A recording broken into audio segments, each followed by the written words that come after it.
تو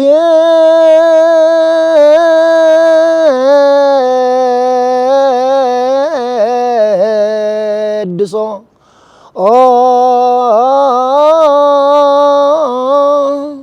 دبر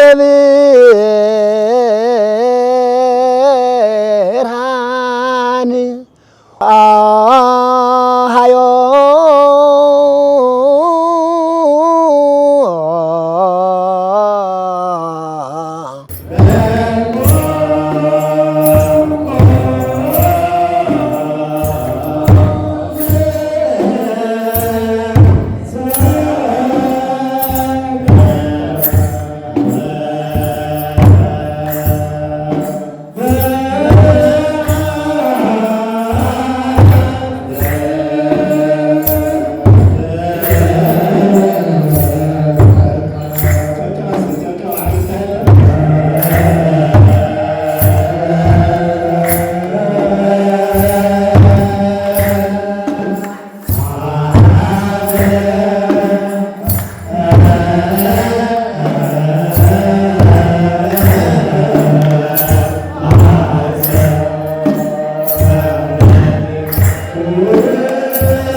በስመ አብ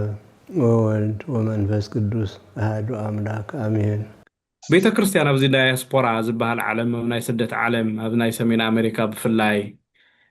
እንዳተተኸለት ኦርቶዶክሳዊት ቤተ ክርስቲያንና ዋላ ኣብ ትሕቲ ኢትዮጵያ እናሃለና ማለት እውን እንተኾነ ከመይ እዮም ዝዝክርዎ እተን ኣብያተ ክርስቲያናት ብመላእ ኣሜሪካ ዘለዋ እንተስፋሕፍሓ ድማ ግደ ተጋሩ ሊቃውንትን ኣቦታትን እንታይ ይመስል ነይሩ? ኣብ ሰሜን ኣሜሪካ ናይ ኢትዮጵያ ኦርቶዶክስ ተዋህዶ ቤተክርስቲያን ምስረታ ዝተጀመረሉ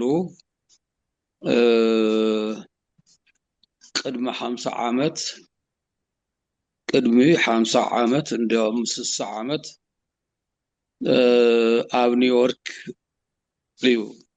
ብሃፄ ሃይለ ሥላሴ ዝተመስረተ ቅድስት ሥላሴ ቤተክርስቲያን እዩ እትና መጀመርያ ኣብዛ ዓዲ ዘሎ እቲ ናይ መጀመርያ ቤተክርስቲያን ቅድስት ሥላሴ ትኾን ተሎ መሰራርትኡ ልዝጸሊም ህዝቢ ኣፍሪካዊ ህዝቢ ተባሂሉ ተመስረተ እዩ። ኣብዚ ግዜ እዚ ካፍቶም ዝተለኣኹ ሊቃውንቲ ዩኒቨር ተይለፈለጥ ኩለውናይ ሊቀ ጳጳስ ነበሩ ግን ኣቡነ ኣትናቴዎስ ይበሃሉ። ብዙሓት ክጥቀሱ ዝኽእሉ ሊቃውንቲ ኣለዉ።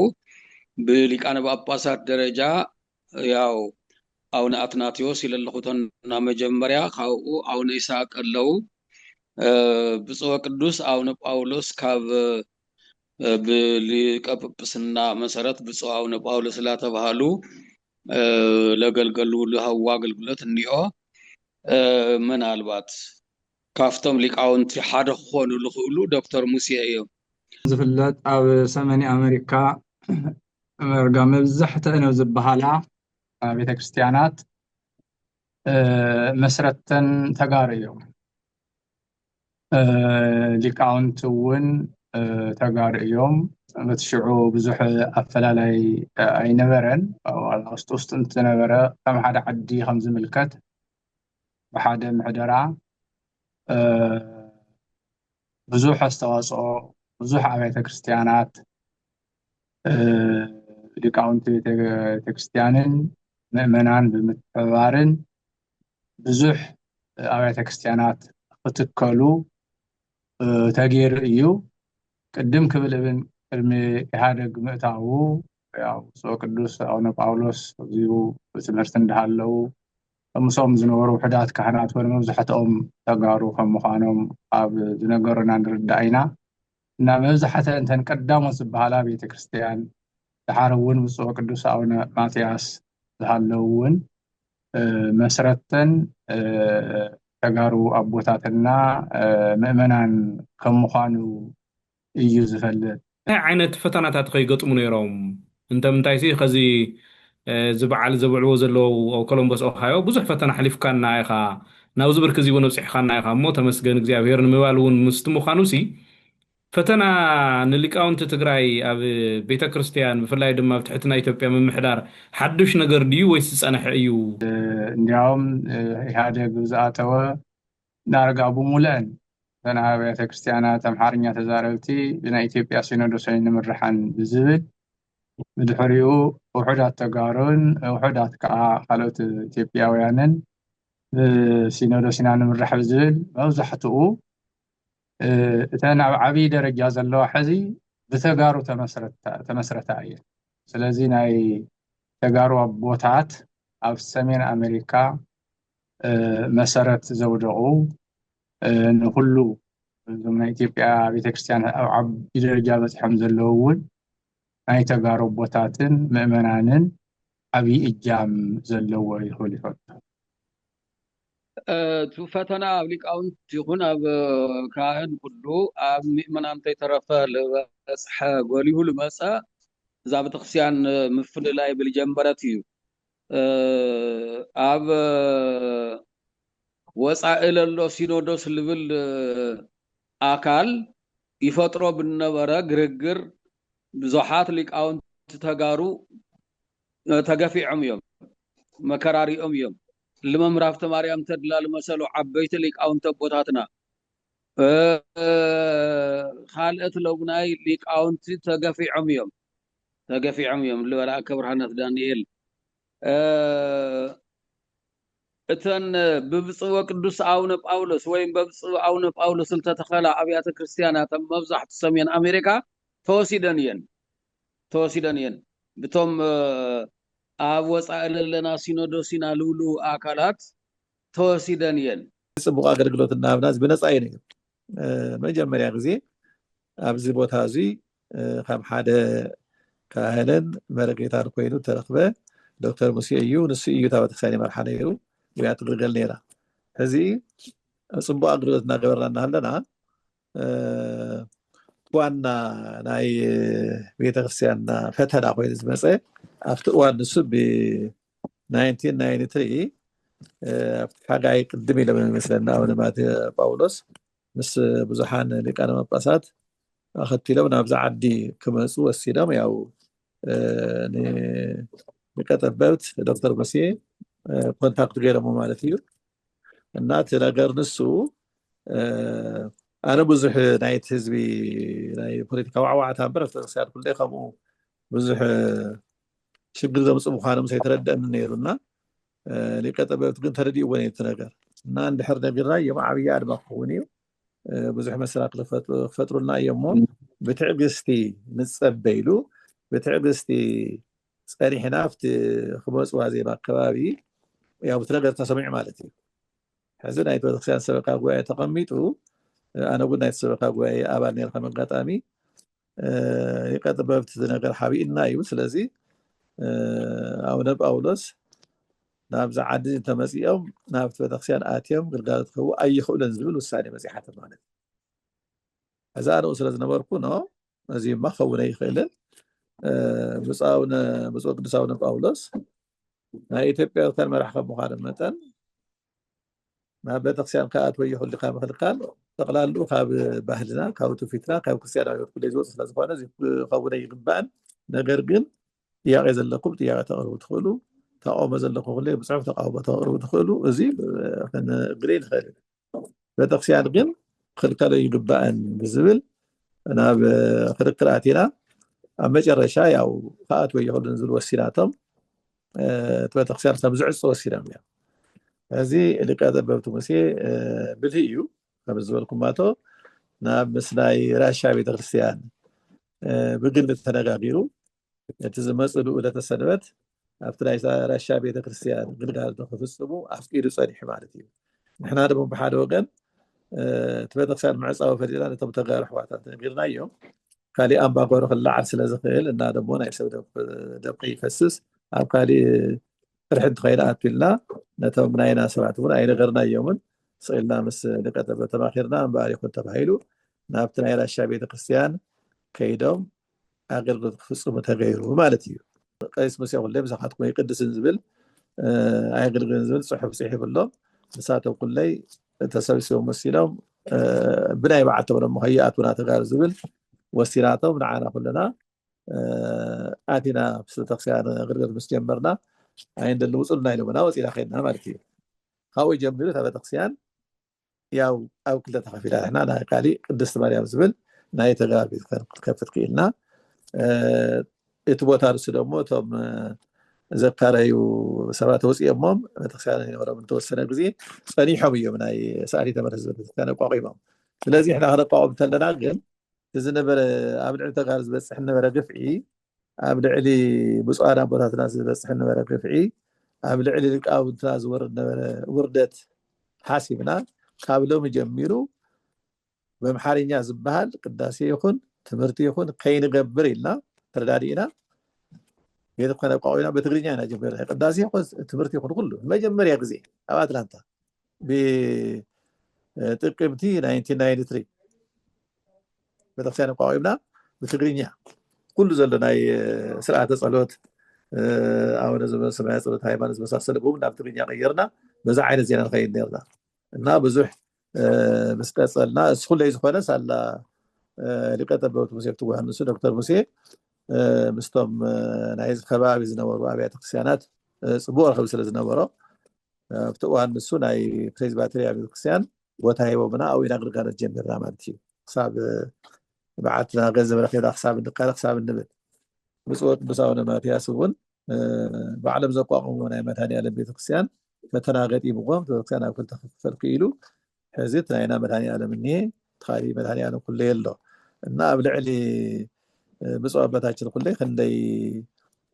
መንገዲ ተዓበፂሕዎም እዩ ክንደይ ሽግር በፂሕዎም እዩ ነገር ግን ኩሉ ተቋቂሞም እግዚኣብሔር ናብ ዝዓበየ ደረጃ ኣብፅሕዎም ናይ ኢትዮጵያ ኣቦ ክኾኑ ኣብቅዕዎም ኣሎ ኣብ ካሊእ ያው እና ኣቡነ ጳውሎስ ዘቋቋምዎ መድኃኔዓለም ቤተክርስቲያን ኩለይ ነይሩ ኩለይቶም ሓርወሲ ደሞ ከም ዝወሰድዎ ኢና ንሰምዕ ኣብ ካሊእ እውን በዚ ሲያትል ዝነበረ ናይ ተጋሩ ኩለይ ብዙሓት ተጋሩ ዘቋቋምዎ بمليون فرقان زاك زقاقمو طبناينا كانت انقلت بصحيوم ያው እቶም حواتنا محارهم ዝወሰድዎ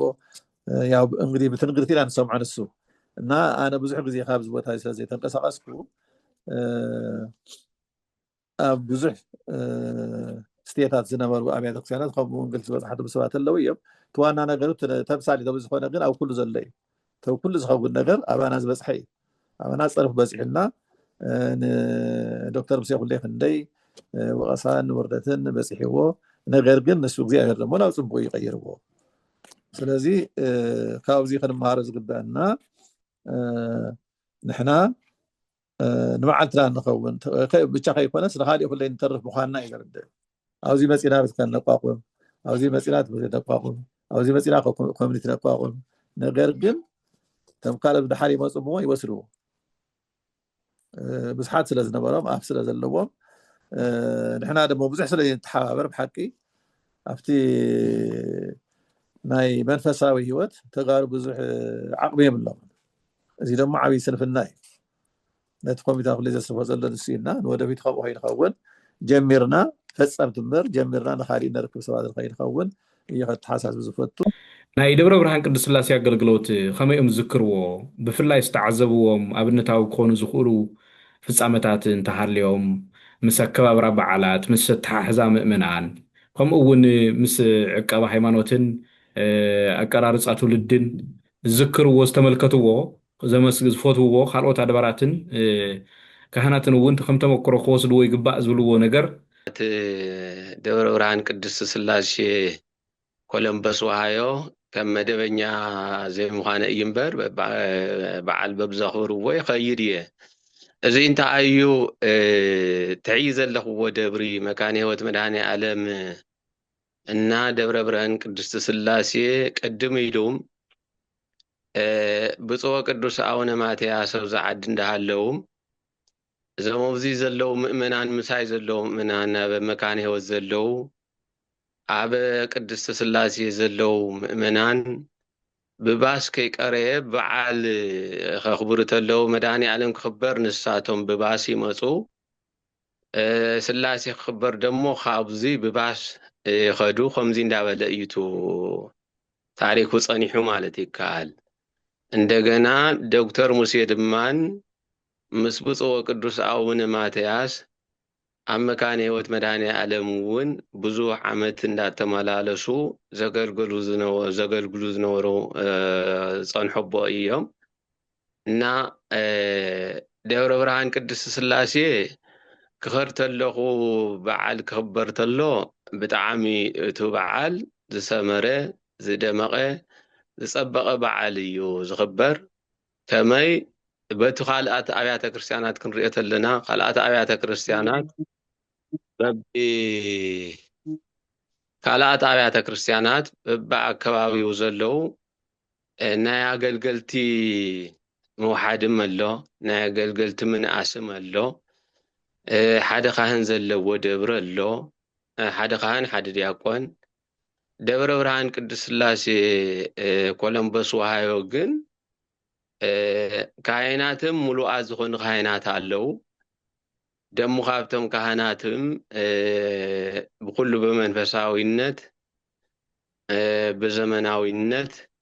ሊቅ ዝኾኑ ደሞ ካብቶም ሊቃውንትና ሓደ ዝኾኑ ዶክተር ሙሴን ባዕብዮምን ስለዘለውዎ እቱ በዓል ክኽበር ተሎ ብዝደመቐ መልክዑ ብዝሰመረ መልክዑ ካብ ዋዜማ ጀሚሩ ለይቲ ብማህሌት ፍርቂ ለይቲ ጀሚሩ ቅዳሲኡ ስብከተ ወንጌሉ ብሰፊሑ እዩ እቲ ኣገልግሎት ዝወሃብ ብኽብረ በዓል ዝኽብር ካብ ዓድና ዘይነኣኣስ በዓል እዩ ዝብዕል ማለት እዩ ዝኽብር ኣብኡ ተለኹ ተሓሒዘ ናይ ዶክተር ሙሴ ደሞ ፍትወታ ዘለዎም ድርሻ ወይ ደሞ ዘለዎም ትሕዝቶ ንሶም ብላዕሊ ኮይኖም ትደብርም ዝመርሕዎ ትደብርም ዘንቀሳቀስዎ ትደብርም ደሞ ኣብኦም ዘለዎ እምነት ሙሉእ ዝኾነ እምነት እዩ ደሞ ኸውንም ስለ ዘለዎ እንኳን ከም ዶክተር ሙሴ ዝበለ ከማና ዝበለ እኳ ቤተ ክርስቲያን ኣሎ ማለት እየ እና ዶክተር ሙሴ ብጣዕሚ ትሑት ዓብይ ሰብ መስተውዓሊ ሰብ ኣብ ደብሪ ከይድካ ኣብቲ ደብሮም ከይድካ እውን ብትሕትና ዝቕበሉ እንግዳ ዘስተኣናግዱ ኣቦ እዮም ካልኣይ ትደብሪ በተለይ ዝሓለፈ ፈተና ካብ ካልእ ዘይኮነ ካብቱ ደብሪ ኮይኑ ብምእመናን ብኽሰይታ ብፍርዲ ቤት ዘሕለፎ ሳላ ዶክተር ሙሴ ኣብኡ ምህላዎም ብሓፂር ግዜ ተላዒሉ ዝነበረ ነገርም ዕልባት ረኺቡ ንሳቶም እውን ኣብዚ ሒዝናሉ ደረጃ በፂሖም በዚ መልክዑ እዩ ናይ ደብረ ብርሃን ቅድስት ስላሴ ክገልፆ ዝኽእል እና ብጣዕሚ ዓብይ ደብሪ እዩ ካብቶም ዓበይቲ ኣድባራት ሓደ ዓብይ ደብሪ እዩ ክብል እየ ዝደሊ ደሕና ሰባት ጠንካራ ሰባት ኣብ ዘለውሉ እቲ ቦታ ጠንካራ ኮይኑ ክግለጽ ጠንካራ ኮይኑ ክረአ ምክንያት ይኾንዎ እየ ማለት ስለዚ ናይ ሓደ ቦታ ጥንካረ ወይ ናይ ሓደ ቦታ ድኽመት ኣብ ሰባት ዝተመስረተ ይኸውን ኣሎ ማለት እዩ ብዝናይ ዓዲ ኣፀዋውዓ እውን a company is as good as its leader ዝልዎ ነገር ኣሎ ማለት ሓደ ድርጅት ከም መራሒኡ ወይ ከዓ ፅቡቅ ወይ ሕማቅ ክኸውን ይኽእል እና ኣብዚ ቦታ እዚ ኣብ ደብረ ብርሃን ቅድስት ስላሴ ቤተክርስትያን ኦሃዮ ዘለዎ ቦታትና ካህናት ከምኡውን ምእመናን እዚ ቦታ ክኸውን ገይሮም እዮም ንሳቶም እውን ኣብቲ ቦታ ተቀዲሶም ተባሪኾም ሰባት ኮይኖም ክፍለጡ ክረኣዩ ኮይኑ እዩ ንሳቶም ከዓ ነቲ ቦታ ኣጉሊሆም ከርእይዎ ኣጉሊሆም ክገልፅዎ ክብሩ ክጎልህ ዓብይ ተራ ተፃዊቶም እዮም ማለት እዩ ኣብዚ ውሽጢ እዚ ካብቶም ዝግለፁ ኣቦታት ናይቲ ቤተክርስትያን ኣመሓዳሪ ኮይኖም ንነዊሕ ግዜ ዘገልገሉ ኩልና ንፈትዎም ንኽብሮም ሓውና ሊቀ ጠበብቲ ክቡር ዶክተር ሙሴ ሃረገወይኒ እዮም ኣብ ማእኸል ዓብይ ጉባኤ ምስጋናይ ካባኻ እዩ መዝሙረ ዳዊት መዝሙር 122 ቁፅሪ 25 ኣብ ኮሎምበስ ኦሃዮ ደብረ ብርሃን ቅድስት ሥላሴ ካቴድራል እትርከቡ ሊቃውንት ቤተ ክርስቲያን ምእመናንን ብመጀመርታ ብልዑል እግዚአብሔር ስም ከመይ ለኻትኩም ክብል ይደሊ ካብ ወፂለ ድማ ንነዊሕ ዘመናት ቤተ ክርስቲያን ካብ ምስረት ጀሚሩ ክሳብ ዛለማዓንቲ ዕለት ብሰላምን ብፍቅርን ብሓድነትን ኮይንኩም ፈጣሪኩም ብምምላኽ ካብ ሓሊፉን ዝመፀኩም ፈተናታት ብሓድነት ብፅንዓት ኮይንኩም ብምሕላፍ ናብዚ ዕለት እዚ ናይ ምስጋና ፈጣሪኩም ተመስግንሉ ፈጣሪኩም ትውድስሉ تقدسلون ዕለት ሰዓትን ስለ ዘብፅሕኩም እግዚአብሔር አምላኽና መጀመርታ ስሙ ዝተመስገነ ይኹን እሞ እንኳን ነዚ ዕለት ብሰላም ብጥዕና ብፅሕኩም ክብል ይደሊ ኣብኡ ኣብቲ ደብሪ ንሱ ንኮሎምቦስ ኦሃዮ ደብረ ብርሃን ቅድስት ሥላሴ ዘገልግሉ ኣቦታት ካህናት እውን ጠስምን ድለኹን ኮይኖም ምስ ዶክተር ሙሴ ብምስርሖም በዓል ሊቀ ኅሩያን ኣባ ተክለኣብ ክምስጎን ይግባእ ካብ ዝኣቱ ጀሚሮም ክሳብ ሎሚ ኣብኣ ኮይኖም መስዋዕት ተኸፊሎም በዓሎም መስዋዕት በዓሎም ዕጣን በዓሎም ቅዳሴ በዓሎም ኩሉ ሓይሮም ምስ ሓዎም ሊቀ ጠበብት ዶክተር ሙሴ ኮይኖም ዓብይ ኣስተዋፅኦ ዝገበሩ ዘለዉ ነዛ ቤተ ክርስቲያን እዚኣ ኣብዚ ደረጃ ንክትበፅሕ ዓብይ ኣስተዋፅኦ ዝገበሩ ሊቀ ኅሩያን ኣባ ተክለኣብ እውን ብእውነት ክምስጎን ይግባእ ዕድመ ጥናን ይሃበልና ክብል ይደሊ ካልኦት በብደረጃ ሓውና መምህር ኣይምሮ እውን ከምኡ ነብሲ ይምሓረልና ኣብ ብዙሕ ኣገልግሎት ዝገበረ እዩ መምህር ሰለሞን እውን ብመዘምርነት ዘገልግለሉ ሓውና እዩ መምህር ማሞን ብስብከተ ወንጌል ዘገልግለሉ ሓውና ከም ዝኾነ ይፈልጥ እናታ ቤተ ክርስቲያን ንኩልና ኣብነት ንተጋሩ ናይ ትግራይ ኦርቶዶክስ ተዋህዶ ቤተ ክርስቲያን ኣብነት ኮይና ብፍቅሪ ተገልግል ዘላ ወይ ድማ ንፈጣሪያ ተገልግል ዘላ ቤተ ክርስቲያን ጽቡቕ ዝኾነ ሰናይ ዝኾነ ቅኑዕ ዝኾነ ፈላጥ ዝኾነ መርሓይ ስለ ዝረኸበት እያ ንኩሉ ብፍቅሪ ዝመርሕ ንኩሉ ብትዕግስቲ ዝመርሕ ንኩሉ በቱ ዝፍልጠቱ ዝመርሕ በዓሎም በዚ ማሕሌት ይቆሙ በዚ እንደገና ናብ ስርሖም ይኸዱ እሞ እንዳደጎሙ ነገልገልቲ ዝመፁ ካብ ቤተ ክርስቲያን ከይጉዳእ እንዳበሉ ካብ ጅቦኦም እንዳውፁ መቸም ናይ ዶክተር ሙሴ ብእውነት ናይ ብሓቂ ናይ ክብሪ ናይ ምስጋና ናይ ውዳሴ መዓልቲ ስለ ዝኾነ ፈጣሪና ተምልኹሉ ፈጣሪኩም ተምልኹሉ ተመስግኑሉ ዕለት ስለ ዝኾነ ኣብዚ ዕለት እዚ ናይ ዶክተር ሙሴ ክንገር ስለ ዘለዎ እምበር ንሶም ከምዚ ይደልይዎ ይፈልጥ እየ ካልኣይ ክብሎ ዝደሊ ኣብ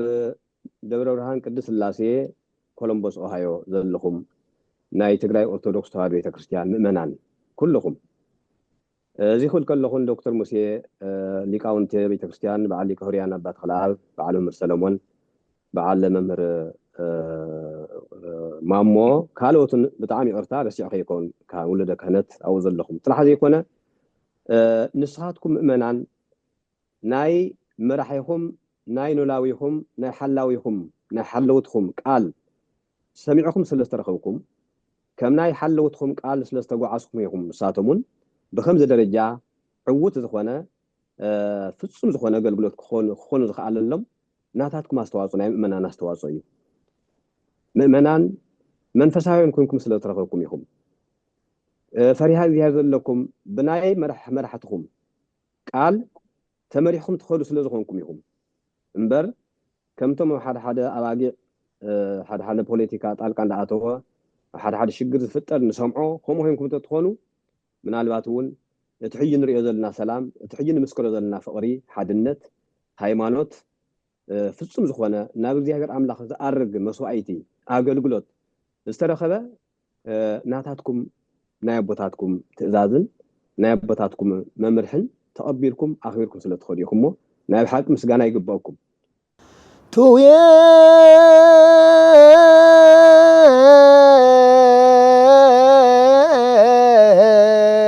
ድሶ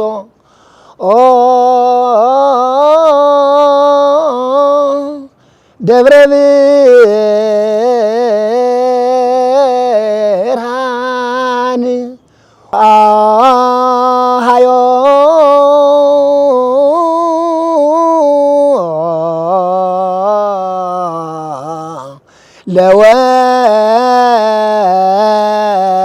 ለወልደሮ ፋኤል ሊቀ ጠበብ ዶክተር ሙሴ ሃረገወይን እንትለዓሉ እንታይ እዩ ዝዝከሮም ብናይ ነዊሕ እዋን ናይ ኣገልግሎት ዘመኖም እውን ብዶክተር ሙሴ ተፈፂሞም ዝመጽ ዘሎ ወለዶ ክመሃረሎም ካልኦት ካህናት እውን ተመክሮ ክወስድሎም ይግቡእ ዝብልዎም ናይ ሊቀ ጠበብቲ ዶክተር ሙሴ ሃረገወይን ናይ አገልግሎት ኣብነታውያን ስራሕቲ ክጠቕሱልና እንተኽኢሎም። ሊቀ ጠበብቲ ዶክተር ሙሴ ሃረገወይን ካብ 1962 ክሻብ 1964 ዓመተ ምህረት ኣብ ቅዱስ ያሬድ ቤት ትምህርቲ ኣብ የነታ በላይ መረሳ ሽዑ መርየታ በላይ መረሳ ዳሕራይ ድማ ንውረአድ በላይ መረሳ ኣነ ድጓ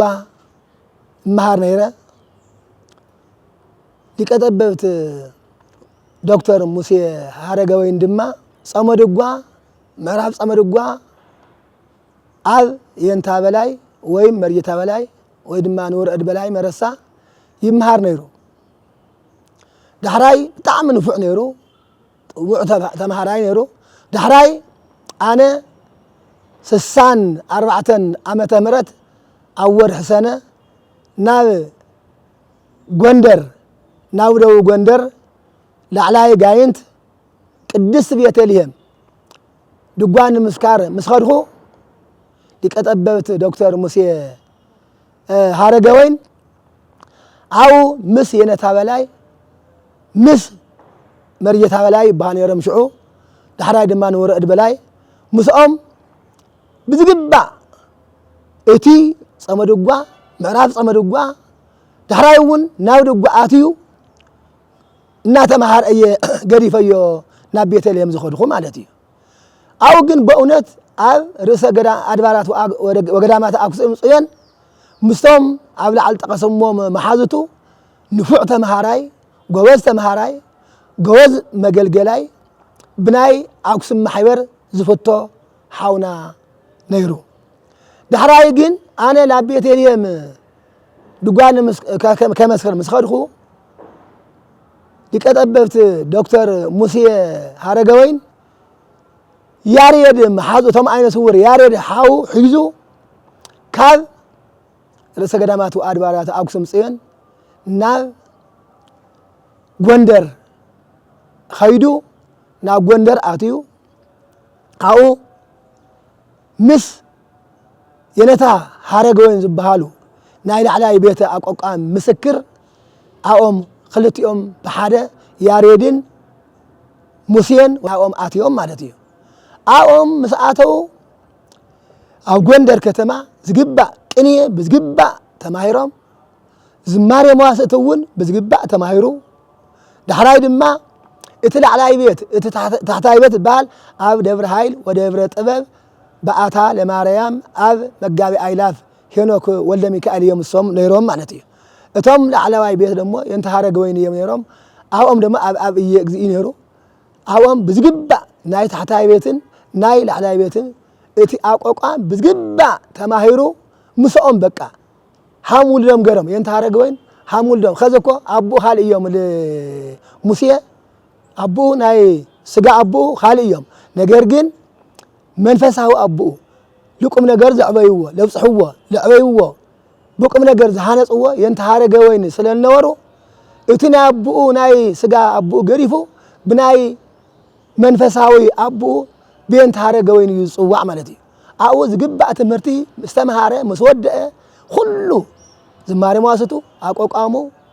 ኣጠቃላይ ናይ ታሕታይ ቤት ናይ ላዕላይ ቤት ኣቋቋም ኩሉ ምስ ተጠቃለለ ካብኡ ብኣቦኡ ብየንታ ሃረገወይን ተመሪቑ ላበይ መፅኡ ቀጥታ ናብ ኣዲስ ኣበባ ይመፅኡ። ናብ ኣዲስ ኣበባ ምስ መፀ ኣነ ይከታተሎ ነይረ ማለት ሽዑ ማለት ናብ ኣዲስ ኣበባ ምስ መፀ ኣብ መንበረ ፓትርያርክ ቅድስተ ቅዱሳን ማርያም ገዳም ኣብዚ መፅኡ ኣብዛ ብዚኣ ናይ ቤተክርስትያን ማለት እዩ መፅኡ ብኣቋቋም መምህርነት ኣብዚ ተቆፀረ ማለት እዩ። ሽዑ ብደርጊ ግዜ እዩ ነይሩ። ኣነ እውን ይከታተሎ ስለነበርኩ ድሓር በቀጥታ ኣብዚ የንታ ጓሃ ፅባህ ናይ ድጓ መምህር እሱ ናይ ኣቋቋም መምህር ነይሩ። ድሕራይ ንውረአድ ዲሜጥሮስ ዝበሃል ድማ ናይ ኤርትራ እዮም በዓል ውለታ እዮም ናይዚ ቤተ ክህነት እውን ስራሕ መካየዲ ዝነበሩ ዓብይ ወላዲና እዚ ኸዚ نا إثيوبيا أرثوذكس وهيدا كريستيان مجنانيا بزهان بيرو خوين زلو كبزات بمولو يسرحوا من يوم انتيلنا نورد ديميطروس يوم يسرحوا معناتي نابوتات معرف لهم يسرحوا نورد ديميطروس يوم معناتي خذ اوزي ثلاث يوم اوزي يغلغل يرم اوزي منبر باتريارك قدسه قدسان مريم ገዳም ማለት اوزي ግን ሰዓታት ኪዳን ቅዳሴ መንበር ናይ ማህሌት አገልግሎት አመንበር ፓትርያርክ ቅድስት ቅዱሳን ማርያም ገዳም አይዋሃብ ነይሩ ዳህራይ ግን ሊቀጠበብት ዶክተር ሙሴ ሀረገወይንን ንወረድ ዲሜጥሮስን መምህር ጉሃጽባህ መልአከ ሰላም ጉሃጽባህን እዚኦም ሰለስቲኦም ኮይኖም ላም ብፁዕ ወቅዱስ አወነ መመልከቻ ይጻፉ ንምንታይ ማህሌት ዘይንቀውም ንምንታይ ዘነገልግል ንምንታይ በማህሌት ዘይነገልግላ ታው ሜታችን ኢሎም መመልከቻ ናብ ብፁዕ ወቅዱስ አወነ ከምዝ ጻሓፉ ዳህራይ ድማ ብፁዕ ወቅዱስ አወነ መስተውዕል ስለነበሩ አልሕቆም ዝሓዙ ስለነበሩ ንወረድ ዲሜጥሮስ ኒ ሊቀጠበት ዶክተር ሙሴ ሀረገወይን ኒ መምህር ጉሃጽባህ ጸዊዖም በሉ ተመልካቻهم ርእየለኹ ስኻቶም እቲ ናይ ማህሌት አገልግሎት ክቲ አገልግሉ ፈቅደልኩም ኣለኹ ኢሎም ፈቀድሎም በአቶም እዩ ማህሌት አብ ቅድስት ማርያም መንበረ ፓትርያርክ ቅድስት ቅዱሳን ማርያም ገዳም ተጀመረ በሊቀጠበት ዶክተር ሙሴ ሀረገወይንን በንወረድ ዲሜጥሮስን መልአከ ሰላም ጉሃጽባህን ናይ ድጓ መምህር በዚኦም በሰለስቲኦም እየተጀመሩ እዚ ደማ ዝነገርኒ ከዝውን በአካለ ስጋኒው መምህር ፍስሐ ተበጀ ዝበሃሉ ኣብ ጠቅላይ ቤክነት ናይ ተፈላለዩ መምህር ሓላፊ ኮይኖም ዘገልግሉ ዝነበሩ ከዚ ብጥሮታ ዝተሰናበቱ ሓውና ወላዲና ከዝውን ኣብዚ ዘለው እዚ ለአይ ነግረም እዮም በቃ እዚ ወዲ እዚ ብጣዕሚ ኣብዚ እናገልገለልና ሃለው ግን መምህር ሀረገወይን አብኡ ኣብ ጎንደር እናሃለው ብትናይ ሰሜን ጎንደር ሃገረ ስብከት ምምሕዳር ተጽዕኖ ይበጽሖም ስለነበሩ ጎንደር ገሪፎም ናብ አዲስ አበባ ይመጹ የንተሃረገወይን ማለት እዩ የንተሃረገወይን ካብ ጎንደር መስመጹ በቀጥታ ናብ አትዮም ናብ ወዶም ዘለዎ ናብ ሊቀጠበብት ዶክተር ሙሴ ሀረገወይን ናብ ዘለዎ ቦታ ናብ መንበረ ፓትርያርክ ቅድስት ቅዱሳን ማርያም ገዳም መጹ የንተሃረገወይንን ሊቀጠበብት ዶክተር ሙሴ ሀረገወይንን ኣብ ሓንቲ ክፍሊ ኮይኖም ኣፍታናዩል ተዋወተ ክፍሊ ኮይኖም بحوار خوينهم بقى السو هامودل خوينو السوم هامابا خوينهم حانت كفلي ابزا خوينهم منبر باتريارك قدسه ቅዱሳን ማርያም ገዳም የገልጉል ነይሮም ማለት እዩ ዳህራይ እሱ እግዚአብሔር ፈቃዱ ኮይኑ እቲ ትሕትኑ እቲ አገልግሎቱ እቲ ጽቡቅ አራዩ አመለካከቱ እግዚአብሔር ተቀብሉ ካዊ ካብ ኢትዮጵያ ናብ አሜሪካ ኸይዱ አው አሜሪካውን ከምዝ ኸደ ይፈልጥ ማለት እዩ አው አነ እንታይ ዝብል ቅዱስ ቃሉ በዘ ሰማይና ንነግር ወዘሪና ሰማይተ ንከውን ሊቀጠበብት ዶክተር ሙሴ መጀመሪያ ተተላለኽዎም ተፈለጥክዎም አሜሪካ እግረኝ ትረግጽ እንተሎ መጀመሪያ ማለት እዩ ጋሻ ኮይነ አትላንታ የመጀመሪያ ዓሪፈ صاون سامويل نحج قدم ناي قدم باتخست تقبلنا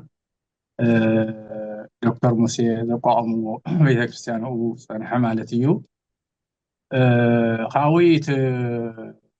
نتفالطلو مالتي زيو بقدم 30 عامات مالتي 95 فرنج كاو يروسالم ساده ጓደኛና አባ ወልደ ዮሐንስ ነው ሲመሃል በህይወት የለውን መጽና ተቀበሉና ብዙህ በስተንግዶ ዝገበረልና ሓውዝ ፎቱ እዮም እና ተዘለዎም ናይ ሓው ፍቅሪ ዶክተር ሙሴ ትሑት እዮም ሓው ፎታው እዮም ሓው ንኽሕግዙ ብጣዕሚ ካብ ልቢ ዘለዎም እዮም ዝሕግዙ ካላይ ከዓ ናይ ቃል እግዚአብሔር ሰብ እዩ ሰይፍ ዘክሊ አፉ ማለት እና በቤተ ክርስቲያንና እዚዩ ጎረሎም ዘይበሃል ሙሉ ሊቅ እዮም مستحتنا تملأ مالتيو ماهيليت قومهم حديرهم أقديسهم كديسهم أستمهيرهم كاو خابت زمن أو خاب بروفيشنال صراح يصرحوا بتعمي نفتهم النخورهم حاوني يوم فلذي نوح جزينا نفالت من عريون ناي ሰሜን አሜሪካ ናብ ተፈላለየ ሃገረ ስብከታት መጀመርያ ኣብ ትሕቲ ብፁዕ ቅዱስ ኣቡነ ማትያስ ትሕቲ ነርና ንሶም ናብ ኢየሩሳሌም ተቐይሮም ካልኦት መፅኦም ናብ 3-4 ተኸፋፊሉ ናብ ኒውዮርክ ሃገረ ስብከት ነርና ንሶም እውን ናይ ኒውዮርክ ሃገረ ስብከት ዋና ስራሕ መካየዲ ኮይኖም ኣቡነ ዘካርያስ እዮም ዝነበሩ ሽዑ ሊቀ ጳጳስ ሽዑ እውን ኣመርቂ ዝኾነ ብዙሕ ስራሕቲ ዝሰርሑ ሓውን ኣቦን እዮም ዶክተር ሙሴና በጣም እንኽብሮም እንፈትዎም ሓው እዮም። መምህር ሙሴ ያው እንግዲህ ወዲ ቤተ ክርስቲያን እዮም ናይ ቤተ ክርስቲያን ሓው ሊቅ እዮም። ስለዚህ ተፈላጥናዮ ምክንያት ኣብ ቤተ ክርስቲያን ስለ ዝኾኑ ወዲ ቤተ ክርስቲያን ዝኾኑ እንደገና ደግሞ ካብዚን ካብ ዓድና እንካብ ኢትዮጵያ ያው በትምህርቲ ምክንያት አሜሪካ ኸይዶም ቤተ ክርስቲያን አቋቁሞም ተውዝርኒዮ ስደተኛ ህዝብናውን ሓብሒዎም ቤተ ክርስቲያን አቋቁሞም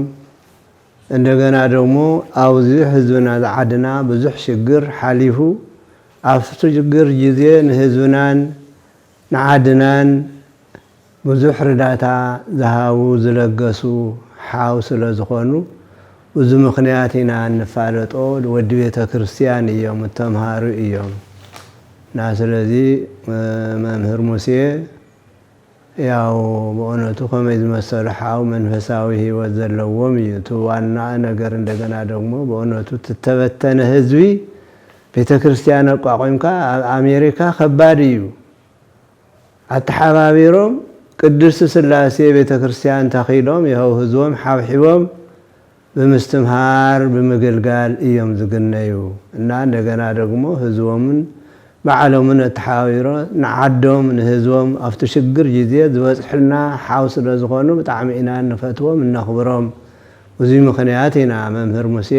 ዶክተር ሙሴ እናኽብሮም እንፈትዎም ኣብቲ ሽግርና ዓደይ ወፅየ እየሞ ኢሎም በእውነቱ አየግለሉን አተሓባቢሮም ህዝቦም ለዓዶምን ህዝቦምን ብዙሕ ረዲኦም እዮም እና ብዙ ምክንያት እዚኡ ኢና እንፈልጦም እንፈትዎም እናኽብሮም ሓውና መምህር ሙሴ ዶክተር ሙሴ ምስኩር ዶክተር ሙሴ ሃረገወይን ካብ ንፋለጥ ናብ 15 ዓመት ኮይኑሎ ገና ሓድሽ ካብ ኢየሩሳሌም ጀሚረ ኣብ ፖርትላንድ ኦሪገን ዝተወሰነ ኣዋርሕ ከገልግል ዝፅናሕኩ ካብኡ ብሓድሓድ ምክንያት ስለ ዝጣዕመኒ ናብ ዳላስ ክመፅእ ከለኹ ክገብሮ ዝግበአን ነገራት ፅቡቅ ዝኾኑ ፈላጥ ዝኾኑ ኣቦ ኣለው ዝብል ሰባት ስለነገሩኒ ደው ኢለ ረኺበን ካብኡ ጀሚሩ ምስ ክቡር ሊቀ ጠበብቲ ዶክተር ሙሴ ዘለና ፍቅሪ ፍሉይ እዩ ዶክተር ሙሴ በመሰረቱ አነ ልፈልጦም ኣብ ዓዲ ኮይነ አዲስ አበባ ኮይነ ብስም የልፈልጦም ስመጥር ኮይኖም ኩሉ ልፈትዎም ሊቅ ስለዝኾኑ ዶክተር ሙሴ ሃረገወይን ትበሃል እንተሎ ያው በደንብ ለስታውስ እንዲያውም ለውዝ ዓዲ ብልመጻ ሁሉ ጊዜ ዶክተር ሙሴ ልብል ኣብ አእምሮይ ስለነበረ ሙሴ ብልብል ስሞ ሞክሸ ሓደ ካህን ምስረኸብኩን እሶም መሲልኒ በቃ ሰፊ ለንታይ ስም ትብል ተለሁ ያው ሁኔታ ይልተገንዘቡ ምሳይ ይኖሩ ሊቃውን ዶክተር ሙሴ ሃረገወይን ኮዚኦም ይኾኒ ኢሎም እዮም እንደገና እንታይ ስም ኢሎምኒ እና ዶክተር ሙሴ አብዛ ዓዲና ልተፋለጥና በአካል ማለት እዩ ብስም ግን ካብ ሁሉ ላዕሊ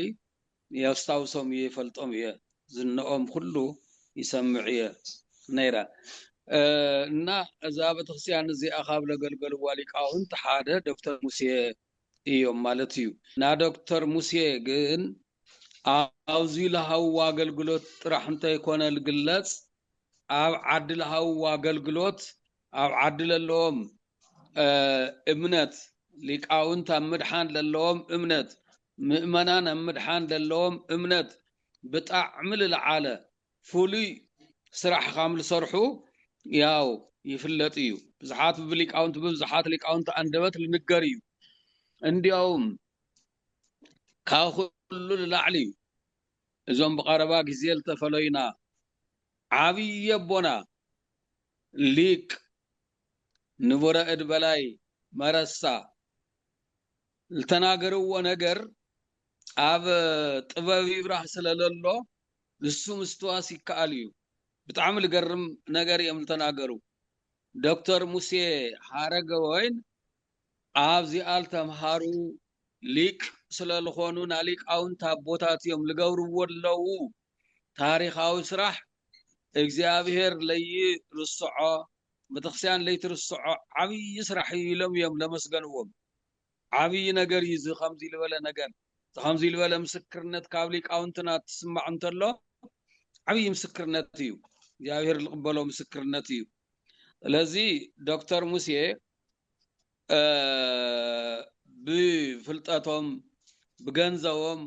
ብለድል ነገር ቤተክርስቲያን ካብ ምሕጋዝ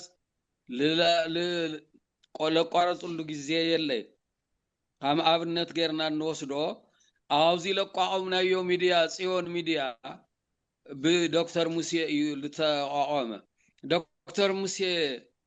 ብገንዘቦም ከምዚ ልበለ ዓብይ ስራሕ እንተለይ ይሰርሑ ነይሮም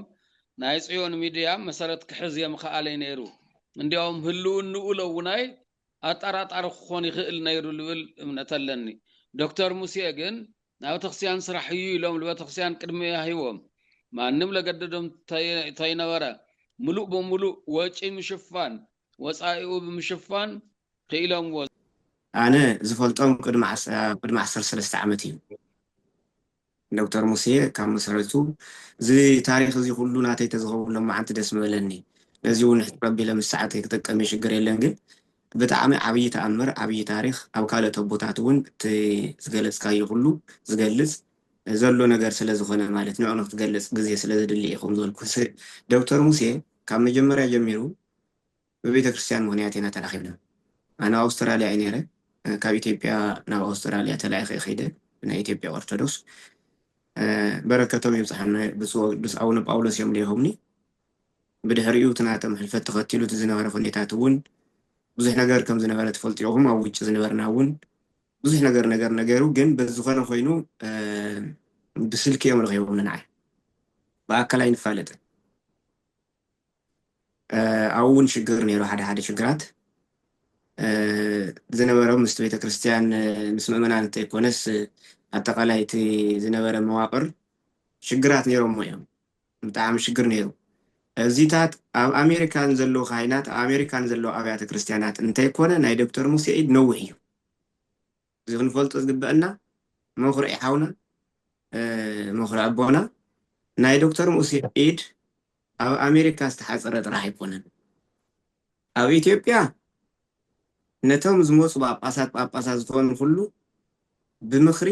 ኣብ ውሽጢ ኢዶም እትዮም ክንደይ ጳጳሳት ከም ዝገበሩ ምክንያት ከም ዝኾነ ኣነ ይፈልጥ እየ ብቅርበት ዳሕራ እየ ታሪኹ መፅኒዕ እዩ ነታ ቤተ ክርስቲያንስ ብርሃን ምዃን ዘይምጥን ሰብ ከይመፅእ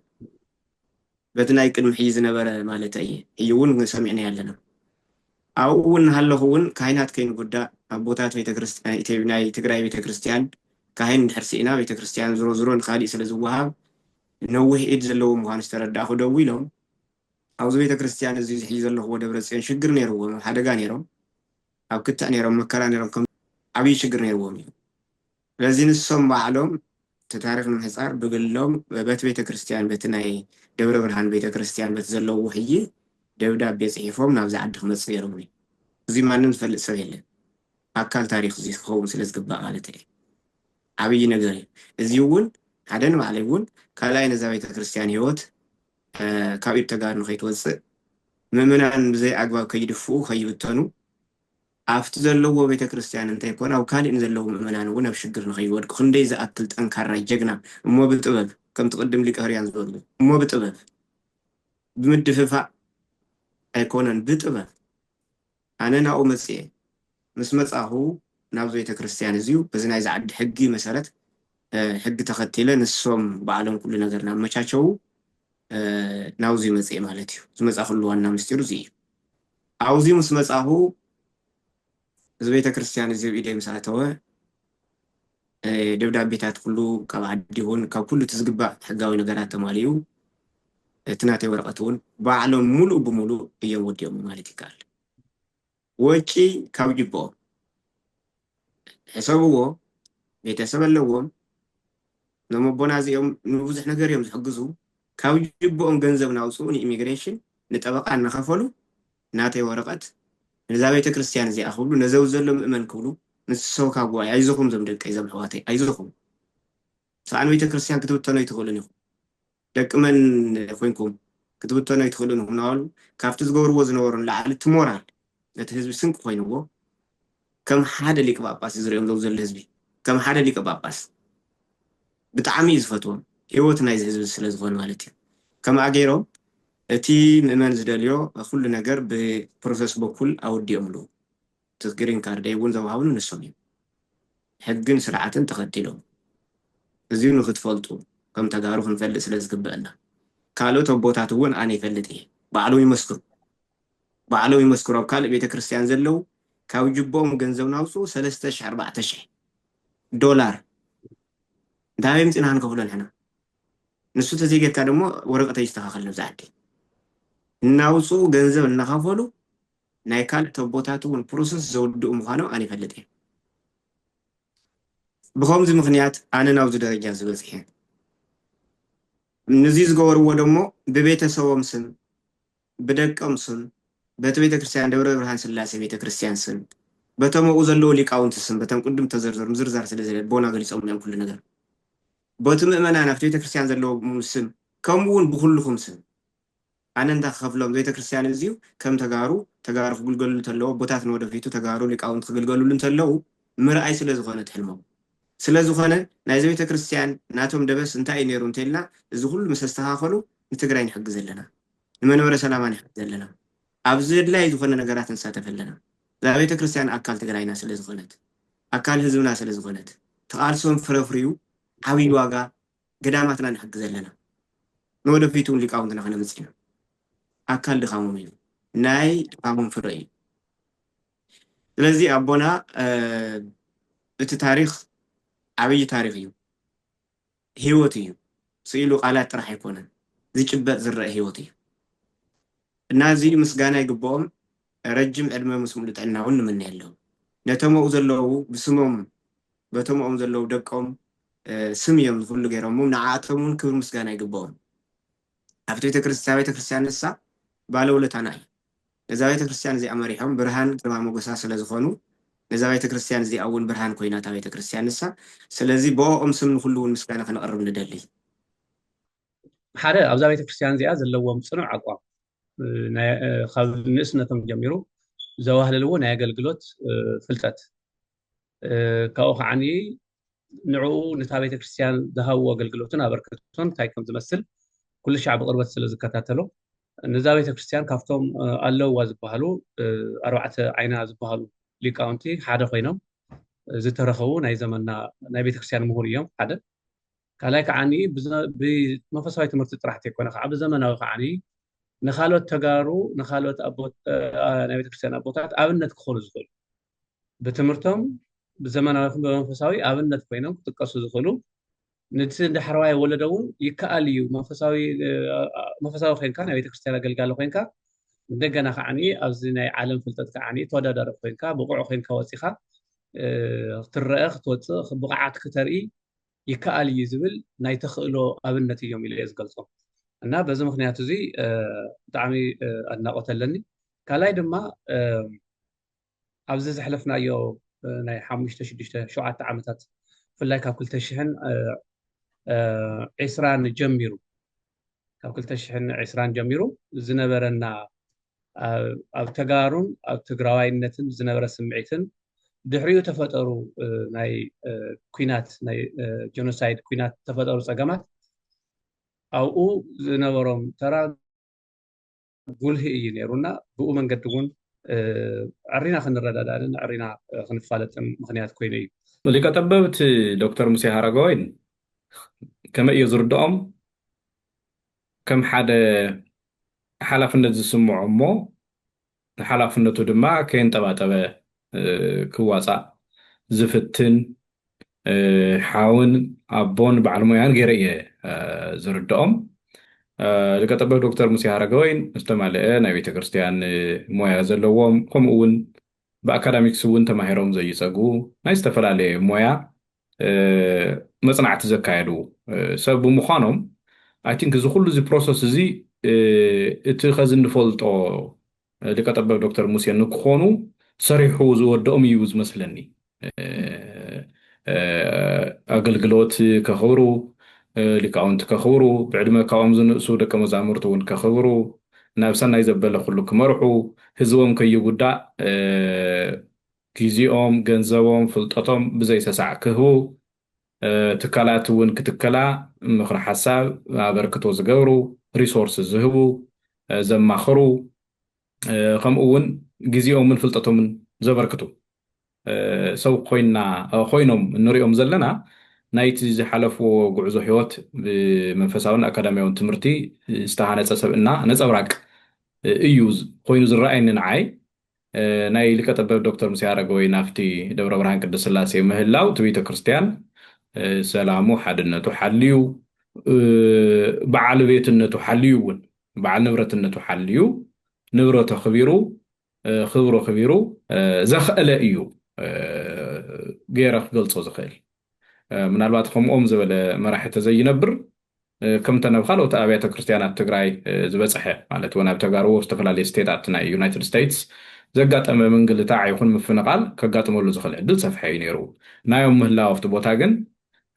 ብመንፈሳዊ ኣገልግሎት ጥራሕ ከይኮነ ብዘለዎ ሞያዊ ረኽብታት እቲ ቤተ ክርስቲያን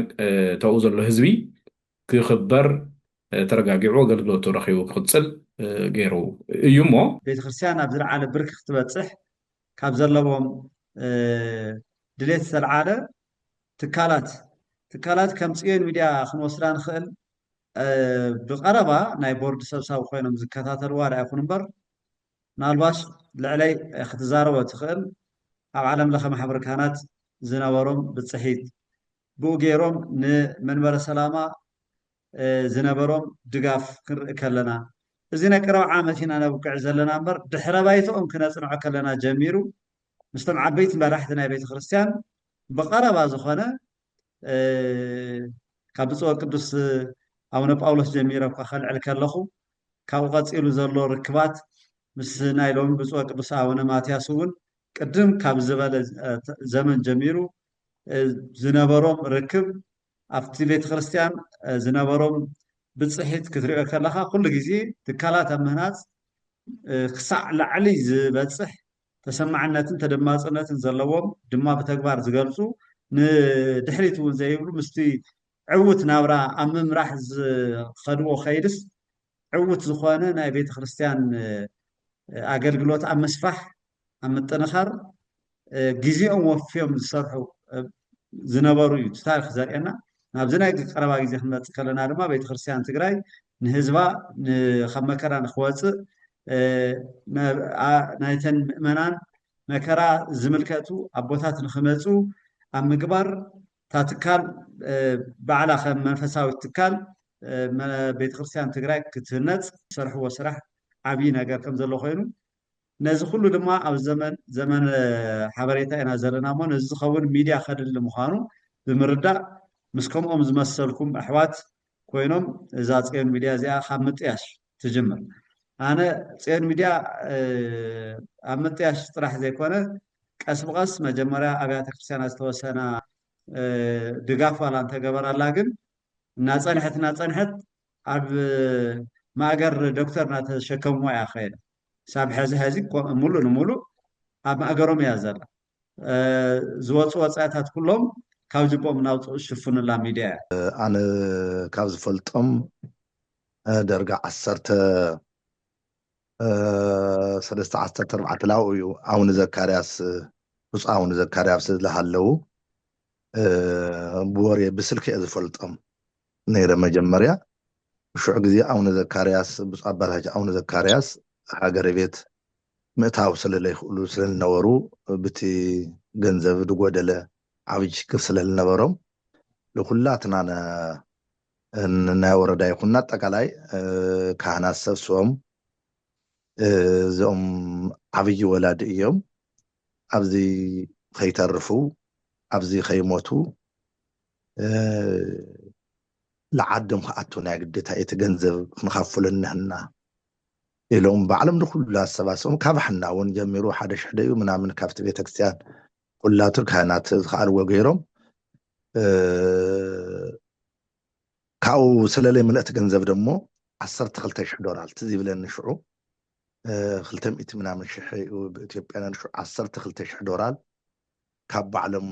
መሊኦም ማለት እዩ ናይ ኩሉ ዓቅሚ ስለለይ ኣኸል ናይ ኩሉን ቤተክርስትያናት ካብኡ ደሞ እቲ ገንዘብ ሒዞም ሆቴል ናይ ባዕሎም ብሆቴል ይኹን ናይ ትኬት ይኹን ባዕሎም ካፊሎም ከይዶም ኢትዮጵያ ኣረክቦም እቶም ሰብ እውን ካብ ምእሳር ካብ ወንጀል ምክንያቱ ወንጀል ስለ ዝኾነ ካብ ሓደ ቤተክርስትያን ጠይፉ ስለተባሃለ ብኦም ስም ወፂእ ተባሃለና ወሲዶም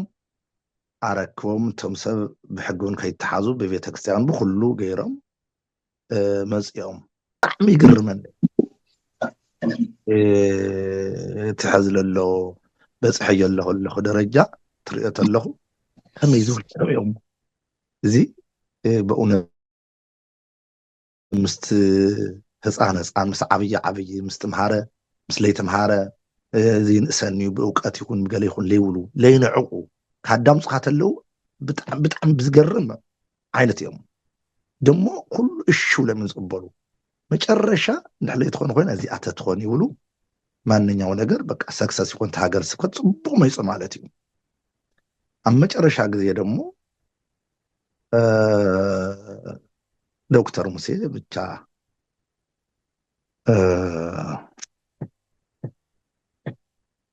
على أجان نخي مسلكم እግዚአብሔር ምስክር እዩ እግዚአብሔር ምስክር ኣብ ህይወተይ ቤተ ክርስቲያን ክፈትዋ ዝገበረኒ ሰው እዩ እምነተይ ኦርቶዶክስ ማለት በቃ ምስኣ ክነብር ዝገበሩ ሰው እዩ ቤተሰብ ዓደይ ትግርኛ ተናጋሪ ክፈቱ ዝገበሩ ሰብ እዮም በእውነት ኢለኩም ኣና ደዋይ ስንዳይ እኳ እንዳይ ብጣዕሚ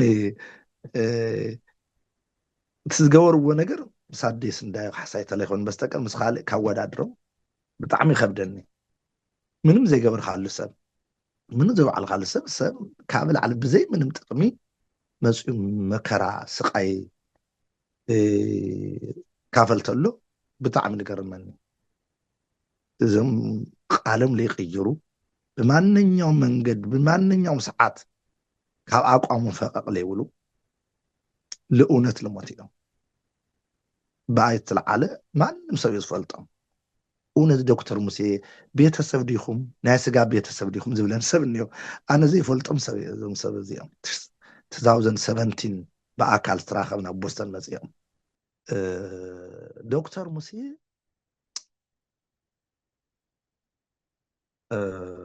وانا بتحت እግዚአብሔር ሕዘየለ ለኹ መስቀል ሕዘ ቅጽል ዝገበርኒ ሰብ እዮም እግዚአብሔር ምስክር ይውለኹ ዛ መስቀል እዚ ሕዘ ቅጽል ዝገበርኒ ሰብ እዮም ዶክተር ሙሴ በምንም ነገር አይንፋለጥ ያንራኸ እዚ ቀምስ ገይረ ቆብዕ ገይረ ብስነ ሻሽ ጠምጥ መዝኸር ለኹ ካብኦም ዝተልዓለ እዩ ዶክተር ሙሴ ሃረገወይን ኣነ ዝፈልጦም ኣብቱ ክባን ዕፅዋን ህዝቢ ትግራይ ሊቃውንተ ቤተክርስትያን ትግራይ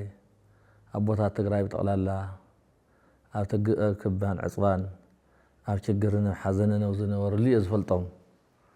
መፋለጢና ምክንያት ደሞ ህዝብና በየሎ ህዝብና ከመይ በፂሑ ኢሎም ብዝሓተትዎ ብዝጠየቕዎ መሰረቲና ተፋሊጥና ተጠያቂ እውን ኣቦታትና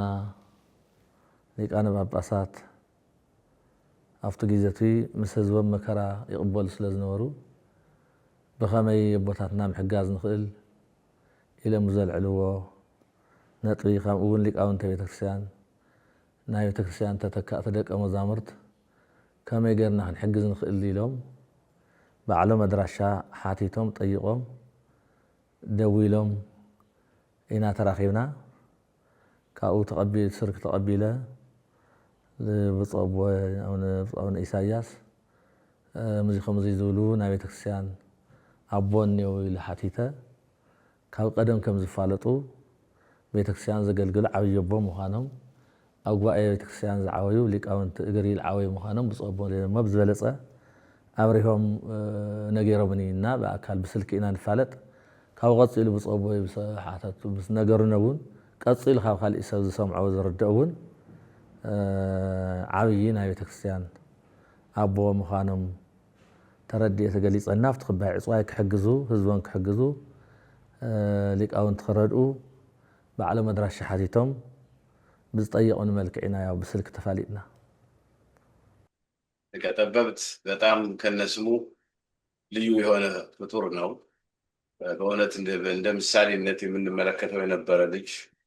በልጅነት ነው እንግዲህ ቅድም እንዳልኩት የምንተዋወቀው ብዙ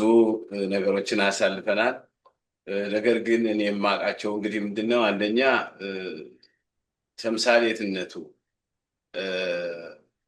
የትንሽ ትልቅ ህፃን ሆኖ ወጣት ሆኖ ከትልልቆች ጋራ ኮንቨርስ ሲያደርግ ሲወያይ ሲነጋገር እንደ ትልቅ ሰው ሲነጋገር ሁሉም ሲያከብረው እሱም ደግሞ አባቶችን ትልልቆችን ትንሹንም ከትንሹ ጋር ትንሽ ሆኖ ከትልልቆችም ትልቅ ሆኖ አብሮ ሲያሳልፍ የነበረው ትዕግስትና የኢንተሌክት ኳሊቲ በጣም ልዩ የሚያደርገው ልጅ ነበረ። የሀገር መሪ የሚሆን የቤተክርስቲያን መሪ ትልቅ አባት መሆኑን ነው የማውቀው። ስለዚህ ከልጅነት ጋር በልጅነታችን ጊዜ የነበረው ጠቅላላ የተለየ ነበር። እንደዚሁም ደግሞ ስማርት ነበር። በጣም በዚህ እውቀትን በመገቤት እንደሌላው ተማሪ ብዙ ጥረትም አይጠብቅም ነበረ። አንዴ ከሰማ ወዲያው እንደ ቴፕ ሪኮርደር ዝም ብሎ በአእምሮ የሚይዝ በጣም የሚደነቅ በተለይ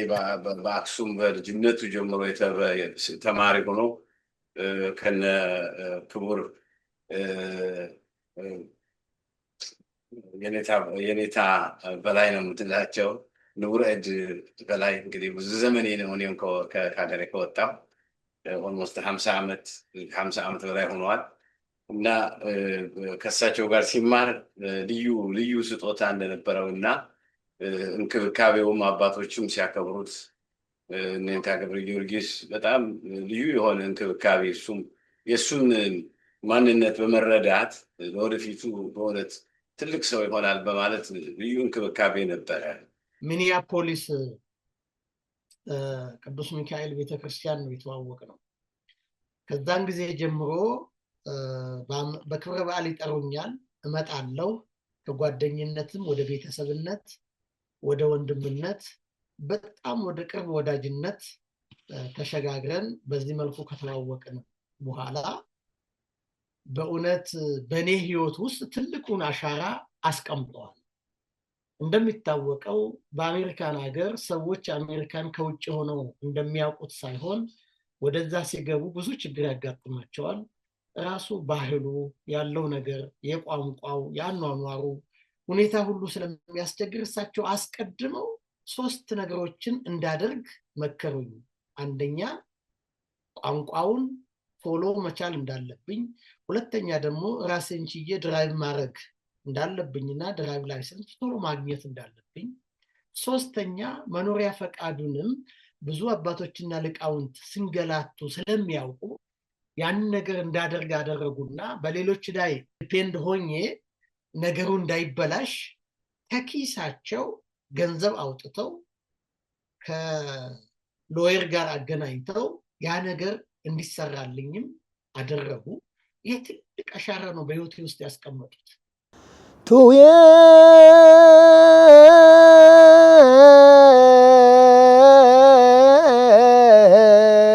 ድሶ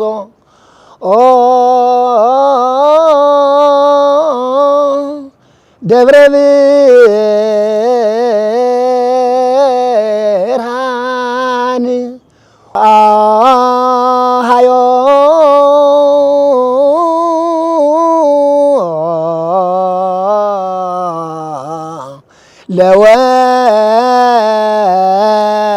ለወልደ ሩህ እስመ በውስቴታ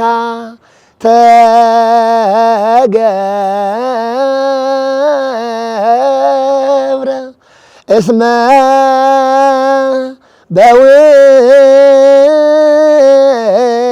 በውስቴታ ተገብረ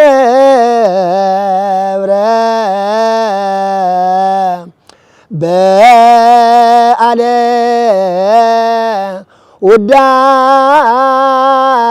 ውዳሴሁ ተገ እግዚአብሔር ከዓ መቼስ ንዓድኹም የውቅዕኹም እግዚአብሔር